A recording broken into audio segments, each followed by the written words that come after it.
अध्यक्षता कर रहे हैं हमारे भाई ब्लॉक अध्यक्ष संजय सिंह जी, हमारे जिला कांग्रेस कमेटी के सचिव भाई वीरेंद्र चौहान जी, महेंद्र सोनू जी के बाहर बैठे हुए हैं, आदरणीय पूर्व प्रत्याशी महिला पार्टी हमारी राम जी, आदरणीय रामकरण यादव जी, राम आधार जो हमारे सचिव हैं जिला कांग्रेस कमेटी के और कार्यालय के प्रभारी भी हैं। काफ़ी समय हम सबसे ज़्यादा समय रामकरण देते हैं हम लोगों की पार्टी में कार्यालय, राम आधार निराला जी, आदरणीय गुरुदेव जसवंत उपाध्याय जी, हमारे बड़े भाई कमलेश सिंह जी, आदरणीय श्याम नारायण दुबे जी, हम भी कांग्रेस के जिला अध्यक्ष हमारी कमेटी में थे आप, डॉक्टर साहब बबन सिंह जी, हमारे भाई सिकंदर प्रसाद जी, आर्य रमाशंकर चौहान जी और हमारे साथियों कई लोग हैं जिनको मैं पहचान रहा हूँ। इस सभा की बैठक का मुख्य उद्देश्य जो है उस पर हम लोग बात करना चाहेंगे। साथियों, आज प्रियंका जी के आह्वान पर, अजय कुमार लल्लू जी के आह्वान पर हम सभी साथी हमारे अध्यक्ष जिला अध्यक्ष आलम जी के नेतृत्व में पूरे जिले में एक कार्यक्रम चल रहा है।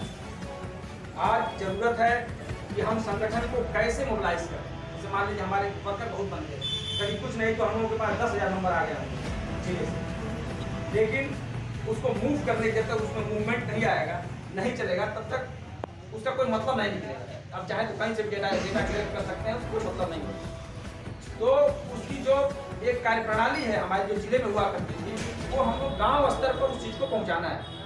हमारा मुख्य उद्देश्य ये है कि उस प्रणाली को, उस व्यवस्था को हमको गाँव में पहुँचाना है। जैसे जिले में हर महीने में समीक्षा बैठक होती है, उसी तरह से गांव में भी समीक्षा बैठक होनी चाहिए। और समीक्षा बैठक केवल 2 मुद्दों पर होनी चाहिए, केवल 2 बात उसमें होनी चाहिए कि पिछली बैठक में जो काम दिया गया था, जो हमारे जिम्मेदार साथियों को जो काम दिया गया था, वो कितना पूरा हुआ, देखिए कितना पूरा हुआ, और उसके बाद आगे की रणनीति बनाना कि आगे और क्या काम करना है। वो जिम्मेदारी देना समीक्षा बैठक में केवल दो काम होना है, उसके अलावा कोई काम नहीं, बात नहीं है। नेतागिरी की बात करने के लिए हम ब्लॉक में, हमारी जो व्यक्तिगत इच्छा है कि हर ब्लॉक में, आप अपने ब्लॉक में भी कर सकते हैं, सारे नेताओं को बुला करके एक दिन, महीने में एक दिन संगठन के लोग भी रहें और ब्लॉक के सारे नेता हैं जिनको जिम्मेदारी है, वो भी जो हमारे लड़ने वाले हैं, वो भी जो नहीं लड़ने वाले, चलने वाले, कोई संजोग से उनके पास समय नहीं तो उनको जिम्मेदारी नहीं दी गई है, उनको भी बुला करके एक सार्वजनिक बैठक करके हम समस्याओं का आदान प्रदान, बातों का आदान प्रदान और कम्युनिकेशन कर सकते हैं। हो सकता है उनसे भी अच्छे सुझाव आ जाए, कर सकते हैं। और एक बैठक तो बहुत जरूरी है, जो ब्लॉक में कार्यकारिणी की बैठक होनी चाहिए, और कार्यकारिणी से जो न्याय पंचायत के प्रभारी बनाए गए हैं, जितने लोग भी प्रभारी बनाए गए हैं, उनकी समीक्षा होनी चाहिए। वो बताएं कि हाँ कौन कौन गाँव हो गया है, कहाँ क्या क्या बाकी है। एकदम ठीक उसी प्रकार से ब्लॉक के लोग जाकर के न्याय पंचायतों में वो बैठक कराए। न्याय पंचायत में भी 2 बैठक होनी चाहिए महीने में। एक बैठक संगठन की, जिनको जिम्मेदारी दी गई कार्यकारिणी, न्याय पंचायत कार्यकारिणी की, और ब्लॉक अध्यक्षों को बुला करके होनी चाहिए। और उसके बाद आता है गाँव का नंबर, तो गाँव में तो रोज बैठक हो सकती है, कोई दिक्कत ही नहीं। कहीं बैठ गए 10 लोगों को बुला लिया, भौरी हो गया, हो गई बैठक। बस यही करना है और कुछ नहीं करना मेरे साथ में। जितने में बहुत हम लोग दूर नहीं है, हमारा गांव में संगठन पहुंच चुका है, उसको बस मूव देने की जरूरत है, उसको गति देने की जरूरत है, उसमें एक सक्रियता लाने की जरूरत है और कुछ नहीं। गांव में एक आदमी अभी हम ही तय कर रहे हैं कि 3 महीने में चुनाव होना है, नेताजी 50 वोट हमको बनाना है। कोई विधानसभा के चुनाव में कोई कंपटीशन नहीं है। हम वर्कर ने भाई हमारा प्रेस्टीज है और हमारा सम्मान है, हमको 50 वोट बनाना है। चाचा हम वोट दे दीजिए, चाची हमको पंजाब वोट दे दीजिए, हमारे ये काम है, तो आराम से आप 50 वोट ले सकते हैं, 100 वोट ले सकते हैं, 100 वोट बना सकते हैं। गांव का अध्यक्ष 100 वोट अगर बना देगा तो मैं बता दूं कि विधानसभा चुनाव में जो भी प्रधानी लड़ने वाला है, अगर कहेगा प्रधान जी है 100 वोट और दिया हुआ, और 100 वोट हमारा हम में दिया हुआ, प्रधानी मन को वोट दिवाई, 200 वोट हो गया। अगर 200 वोट एक बूथ से हमको मिल गया तो कितना 450 बूथ था ना, 370, तो डबल मान लीजिए, तो कम से कम आपका 70,000 वोट मिल जाएगा। हम 70,000 नहीं करते, हम 85,000 वोट मिल जाएगा, तो आप पढ़ाई महंगी नहीं है। बस उसी को काम करने की जरूरत है। उसी पर अगर हम केवल मन बना ले और करना क्या है, गाँव में रहना है, सबसे पहली चीज सबसे प्यार से बोलना है। सबकी समस्या को सुन लीजिए, आप हल कर पाते हैं नहीं कर पाते हैं वो अलग बात है, लेकिन अगर उनकी समस्या को ध्यान से सुन लेंगे तो वो समझ जाएंगे भाई इनकी सिंपैथी हमारे साथ है। घुटने पर भी लोग प्रभावित, एक परिवार दो परिवार आप प्रभावित कर सकते हैं। जो हम बिल्कुल तटस्थ हो गए थे और हम वोट की भूख हमें नहीं थी नेताजी, हम पीछे हो गए और संगठनों से, हमें हमारी जो वोट की भूख थी वो खत्म हो गई थी। इतना हम लोग कांग्रेसियों को वोट मिल जाता था इंदिरा राजीव जी के नाम पर कि हमको भूख लगती ही नहीं। जैसे घर में आप मिठाई बनती हो तो खाने का मन करके मिठाई, तो वही हो गया था। तो अब हमें भूख लगी है, प्रियंका जी ने भूख जगाया है, भाई हमको वोट चाहिए और वोट कैसे मिलेगा उसी पर काम हो रहा है। तो आज हमको इसी पर विचार करने के लिए हम लोग सब लोग आए हैं कि हम गांव तक पहुंच करके कैसे हम लोगों को मोटिवेट करें और कैसे अपनी नीतियों को बताएं। जैसे टीवी है, तो टीवी क्या बता रही है, आज तो हम लोग दिन को समझाएंगे सबको और शाम को जाएंगे घर टीवी बैठ के देख लेंगे, सब काम खत्म, मोदी फिर जिंदा हो गए, हो जाते हैं ना। तो हमको जो माउथ मीडिया है, माउथ मीडिया सबसे स्ट्रांग मीडिया है। माउथ मीडिया में अगर हम जागृत हो गए और माउथ मीडिया में अगर हम आ गए तो समझिए कि हमारा संगठन सबसे मजबूत है। आप बहुत पार्टियां ऐसी, जैसे बहुजन समाज पार्टी थी, पिछली बार कहाँ थी, जब इसकी सरकार बनी थी तो नहीं कहते थे कि आएगी, लेकिन आ गई, क्योंकि उसके पास संगठन हर गांव में 10 लोग हैं। तो हमारे जो भी 10 लोग हैं वो 10 लोग अगर काम करें तो सबसे अच्छा काम होगा। तो ये बैठक अभी तय कर ली। न्याय पंचायत के अध्यक्ष कितने लोग आए हैं? न्याय पंचायत न्याय पंचायत के अध्यक्ष जी लोग हाथ उठा देना, कौन कौन लोग आए हैं?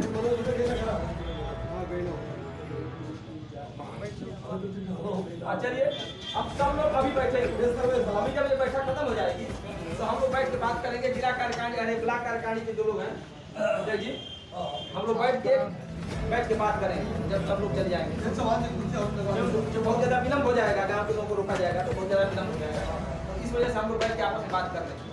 तो सिर्फ यही काम हमको करना है कि हमको हमारे अंदर वोट की भूख जगी है तो ये जान लीजिए कि अगर गांव में आप मजबूत हैं, 150 वोट आपके पास हैं, चाहे बनवारी राम को लड़ना हो, चाहे निराला जी को लड़ना हो, चाहे महेंद्र जी, चाहे सिकंदर प्रसाद जी को लड़ना है, वो बाबा कह रहे नेता आप हैं, आप नेता हो जाएंगे और आपके पीछे पीछे हम दौड़ेंगे और नेताजी लोग दौड़ेंगे। 50 वोट लेके बैठिए ना आप गाँव में, देखिए कौन नहीं आपकी बात पूछता है। अब हम फर्जी नेता बनेंगे, कुछ काम भाई नहीं है, गांव का पड़ोसी हमसे नाराज रहता है, रोज झगड़ा हम करते हैं, हर पे सवाल करेंगे तो थोड़े ना कोई आपको पूछेगा, नेता पूछेगा ना, लोग पूछेंगे। तो हमको सबसे पहला काम जो ग्राम पंचायत के अध्यक्षों का है, तो सबसे पहला काम है कि अगर हमारा व्यवहार भूखा है, तो लोगों से टूट कर बोलते हैं, तो उस व्यवहार में परिवर्तन ला करके हमारा स्वभाव मीठा होना चाहिए। आपके अंदर क्या है कोई नहीं देखता, लेकिन अगर जबान से बोल देंगे आप अंदर से कितना अच्छे हो, अगर जबान से बोल देंगे तो लोग आपसे नफरत करने लगेंगे। तो वो लेकर के लोगों का साथ दीजिए। आपसे नहीं होता है तो ब्लॉक अध्यक्ष को बताइए, ब्लॉक अध्यक्ष कमेटी के लोग हैं उनको बताइए, नहीं होता है तो जिले में उस चीज को भेजिए, जिले से नहीं हो पाएगा तो हम प्रदेश में भेजेंगे, प्रदेश से नहीं हो पाएगा तो देश में हमारे नेता हैं, हम दिल्ली भेजेंगे उस चीज को। आप कमजोर थोड़े है गाँव का कार्यकर्ता, हमारा गाँव का कार्यकर्ता सबसे मजबूत है। भाजपा के लोग गाँव के कार्यकर्ता को नहीं पूछते हैं, कुछ नहीं, कोई काम नहीं होता, मैं देख रहा हूँ। हमारे विधानसभा में विधायक हैं, कुछ बताएंगे आपको उनका इतिहास हमारे साथ रखते, जो हमारे यहाँ विधायक कोई नहीं पूछता है। तो कहते हैं विधायक का फोटो खिंचवा लिया, हो गया काम, उनका कोई काम हुआ नहीं। हमारे गांव के जितने तो हमारे साथी रहते हैं तिवारी, वो तमाम भाजपा या भाजपा का को काम हुआ है, 4 साल हो गए, को काम हुआ बताइए। तो आप अगर हैं तो कांग्रेसियों, अगर कांग्रेस पहले जिंदा थी इंदिरा जी के राजीव जी के जमाने में, तो वो संगठन के दम पे जिंदा थी और संगठन के लोगों की पूछ होती थी, संगठन के लोग पूछे जाते थे, संगठन के बिना काम नहीं होता था। आज फिर वही कांग्रेस जिंदा हो रही है, वो बन रही है। अगर आप जिंदा हो गए, आप मजबूत हो गए, तो आप यहाँ नहीं है, आप इस गांव में रानीपुर में ही नहीं है, आप एक गांव में ही नहीं, आप दिल्ली में बैठे हुए हैं और दिल्ली तक आपको काम कराया जाए। कहीं से कोई करता अगर देखा, प्रियंका जी को आप देख रहे हैं, प्रियंका गांधी को देख रहे हैं, आप देखिए आपके साथ कोई पीड़न करे, आप सच की लड़ाई में प्रियंका गांधी तुरंत आएंगी। अगर एक कार्यकर्ता के साथ शोषण होगा तो जिले की टीम तो छोड़ दीजिए, प्रियंका गांधी आज ये मन बना चुकी है कि हमारा कार्यकर्ता का अगर शोषण कहीं भी होगा, कितना हो गांव का कार्यकर्ता हो, बूथ का कार्यकर्ता क्यों हो, प्रियंका गांधी अगर नहीं पहुंचती है तो बताइए। आज वो जज्बा और वैसा नेता है आपको मिला, आज पूरे हिंदुस्तान में वो दूसरी इंदिरा गांधी है। आज राहुल गांधी जी को सबको तमाम लोग करे, प्रियंका गांधी के ऊपर किसी की हिम्मत नहीं कि बोल दे।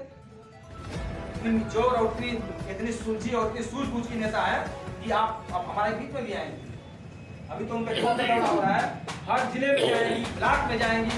उनका नेतृत्व, उनका व्यक्तित्व बहुत अलग है, सबसे अलग व्यक्तित्व है। उनके लिए कोई गैर नहीं है, कोई अपना नहीं है, सभी लोग समान व्यवहार करती है। अभी हम लोग सोनभद्र गए थे मानव संगार में, नेताजी सिक्योरिटी ने बंद, हम लोग लेट पहुंचे एकदम तुरंत, तो वहाँ सिक्योरिटी लोग खोल दिया, प्रियंका जी आने वाली है। तो हम क्या करें, बेचारे की तरह हम लोग खड़ा हो गए, जब कोई नहीं जाएगा तो हम खड़ा हो गए। संजोग से प्रियंका जी आ गए और आए और गेट पर उतर गए।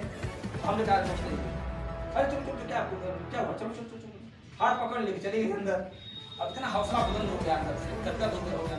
अब पूरा एकदम वीआईपी जगह पर जहाँ 5-7 लोग थे, लल्लू जी थे वहाँ पे और सारे लोग थे, वहाँ हम लोग पहुँच गए। तो ऐसा स्वभाव किस नेता का? लोग नेता मोदी जी को पहचानते हैं, किसी को गले लगाते हुए मेरी बात में देखे मोदी जी को, राहुल गांधी के प्रियंका गांधी को 100 फोटो आप मिलेंगे।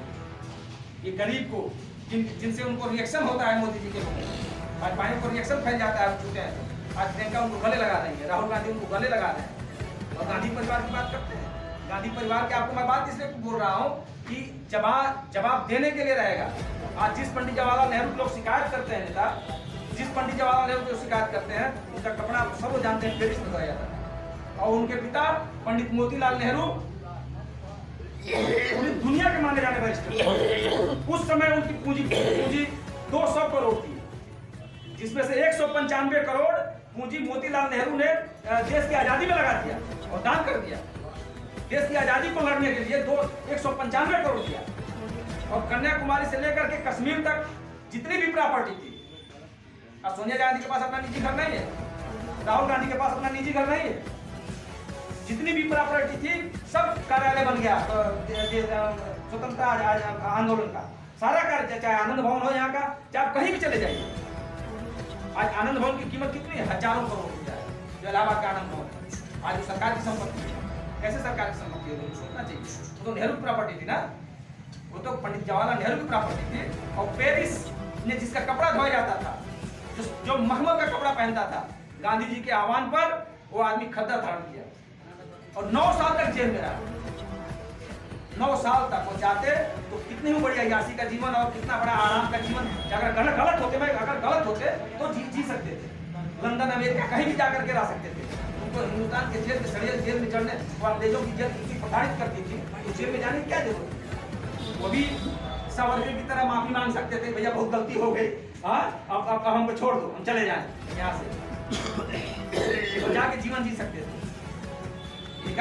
सिर्फ झूठ बोलना, ये झूठ बोलने के जानते हैं कि अगर हम झूठ नहीं बोलेंगे तो हमको कोई पूछेगा नहीं। सच्चाई के साथ कुछ है ही नहीं। आजादी की लड़ाई में इन लोगों का नाखून तक नहीं कटा है। जो देशभक्त बनते हैं और कांग्रेसियों को सर्टिफिकेट मांगते हैं कि वो विदेश पाकिस्तान के लिए कर रहे हैं, यहाँ कर रहे हैं, वहां कर रहे हैं, इन लोगों ने नाखून तक नहीं कटवाया है। और गांधी की हत्या इन्होंने किया है। आपको मालूम है, गांधी की हत्या अंग्रेज करना चाहते थे नेताजी, तो इन्होंने कहा कि बंटवारे के लिए, हिंदू और पाकिस्तान के बंटवारे के लिए गांधी की हत्या हुई। मैं आप लोगों को समय लूंगा, गांधी की हत्या बंटवारे के लिए हुई। गांधी की हत्या बंटवारे के लिए नहीं हुई है। गांधी की हत्या 34 में भी करने की कोशिश की गई। 5 बार गांधी के ऊपर अटैक हुआ, क्योंकि अंग्रेज जानते थे कि अगर गांधी भी मारे गए, जैसे सैंडर्स की हत्या उधम सिंह ने जाकर के लंदन में किया, उसी तरह से बहुत बड़ा कोहराम मच सकता है और पूरी दुनिया तबाह हो सकती है। इसलिए अंग्रेजों ने रास्ता चुना कि आरएसएस के लोगों को मिलाओ और आरएसएस के लोगों को आगे करके हिंदुस्तानी से गांधी का मर्डर कराया। क्योंकि अंग्रेज जानते थे कि अगर गांधी मर गया, अगर गांधी को हम लोग मार देंगे तो हमारी पूरी दुनिया में फिर दोबारा राज मिल सकता है। गांधी पूरे दुनिया में अगर कोई हिलाने वाला अंग्रेजों की चूल को, अंग्रेजों के शासन को है, तो महात्मा गांधी थे, जिनकी हत्या इन सबों ने मिल करके अंग्रेजों के साथ गद्दारी करके इन्होंने गांधी की हत्या की। हिंदू मुसलमान के लिए और पाकिस्तान हिंदुस्तान के थोड़े ना गांधी की हत्या हुई। ये गलत बोलते हैं, इनके गलत संदेश का जवाब देने के लिए हम सभी जब तक इसका जवाब नहीं देंगे, इनके मुंह पर जाटा नहीं लगेगा, तब तक समझ में नहीं आएगा इनको। और ये झूठ को इतना झूठ बोलते हैं, इतना झूठ बोलते हैं, जनता सब समझ। मीडिया तो बात बोल रही है, मीडिया भी उन मुद्दों पर चर्चा कर रही है। आप देखते होंगे ये आर्यन खान, शाहरुख खान का बेटा, इसके ड्रग्स पर ड्रग्स स्कैंडल पर चर्चा हो रही है। 3.5 क्विंटल पकड़ा गया अडानी के एयरपोर्ट पर अफीम। आप लोग पता है ना, एक छोटा समाचार आया था, 3.5 क्विंटल पकड़ा गया था। वो किसका था, कहां से आया, कहां गया, कुछ पता नहीं चला। कुछ जांच हुई। पुलवामा में हमला हुआ, 42 सैनिक मारे गए इस देश के, कोई चर्चा नहीं, न उसकी कोई जांच हुई, न कुछ पता चला कि 3.5 क्विंटल 4 क्विंटल आरडीएक्स कहां से आया। कोई जांच हुई, आपने देखा कोई जांच हुई? उस पर मीडिया कोई चर्चा ही नहीं करती है। तो मेन मुद्दा है मीडिया का, वो सिर्फ यही है कि हम सरकार का बचाव कैसे करें। ऐसी बातों में लेकर के लोगों को उठा के रखे कि लोग बिजली, पानी, सड़क और ये गंदगी जो भाजपा फैला रही है, इस पर किसके ठान ही न जाए। सिर्फ यही है मीडिया का काम। और मीडिया कोई काम नहीं। मीडिया के लोग आते, एक मंत्री जी लखनऊ में करते, भैया क्या बताएं, सारा मीडिया का ये कंडीशन है कि अमित शाह के यहाँ वो लाइन से बैठ जाते हैं, हाँ तू ले जा, अच्छा सर तो आप ले जाइए 2000 इसकी जो औकात है। मीडिया को वही काम कर बैठे, पैसा मिल रहा है, गवर्नमेंट उनको पैसा लूट रही है, जनता से दे रही है। और एक चीज और ये जान लीजिए, इनकी गद्दारी जो ये बोलते हैं कि हम देशभक्त हैं, ये देश हिंदुस्तान के लोगों से बनता है। और जो लोगों के बारे में सुचिंतक नहीं है, वो किसी का देश का कैसे भक्त हो सकता है? हमको ये बताइए कि पाकिस्तान को तेल कौन देता है? नेताजी, पाकिस्तान हिंदुस्तान देता है? नहीं, हिंदुस्तान देता है। बांग्लादेश को कौन देता है? हिंदुस्तान देता है। नेपाल को कौन देता है? हिंदुस्तान देता है। ये हमारे पड़ोसी जैसे जिसको हिंदुस्तान पेट्रोल सप्लाई करता है, डीजल सप्लाई करता है, और वो हम बेचते हैं। पाकिस्तान 60 रुपया भी बेच रहा है, पेट्रोल बेच रहा है। ये सस्ता देते होंगे तभी तो बेच रहा है। बांग्लादेश 70 रुपया बेच रहा है, ये सस्ता देते हैं वो तभी तो बेच रहा है। नेपाल से बॉर्डर पर जाके देखिए, डीजल और पेट्रोल की कालाबाजारी नेपाल से ले लेकर हिंदुस्तान में बेच रहे हैं। वहाँ 60 रुपया 55 रुपये पेट्रोल और डीजल बिक रहा है। हिंदुस्तान से जाकर तो वहाँ सस्ता बिक सकता है। और हिंदुस्तान के लोगों के साथ क्या हो रहा है? हिंदुस्तान के हवाई जहाज का पेट्रोल 89 रुपया लीटर बिक रहा है। 79 रुपया 79 रुपया पेट्रोल जो हवाई जहाज का जो उम्दा किस्म का पेट्रोल होता है। हमारा पेट्रोल उसका थोड़ा नीचे होता है। 1 रेट का जो पेट्रोल हिंदुस्तान के जो उसमें बिक रहा है, वहाँ पे पूंजीपति जो अरबपति जो चल रहे हैं और जो जहाज चल रहे हैं उनको फायदा पहुंचाने के लिए वो 79 रुपया बिक रहा है। और हिंदुस्तान के गरीब लोगों का पेट्रोल कैसे कितना बिक रहा है? कितना बिक रहा है बताइए? 110 रुपया बिक रहा है। जो गरीब को लूटा नहीं जा रहा तो